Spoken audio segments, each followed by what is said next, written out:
మరొక వీరుడు విస్మృత వీరుడు కాదు. ఇంతవరకు శరీరం కూడా దొరకలేదు. మన ధర్మశాస్త్రం ప్రకారం శరీరం దొరక్కపోతే మరణించలేదు లెక్క.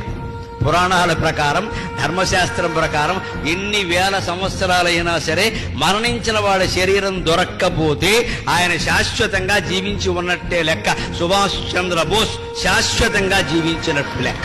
ఆయనకి జరిగిన అన్యాయం సామాన్యమైంది కాదు. కాంగ్రెస్ అధ్యక్షుడుగా నెగ్గినటువంటి సుభాష్ చంద్రబోస్ని పనిచేయనివ్వలేదండి. తోమేశారు పట్టుకుని. హింస హింస, అతివాదం అతివాదం, మొత్తం నిర్వీర్యం చేసేశారు.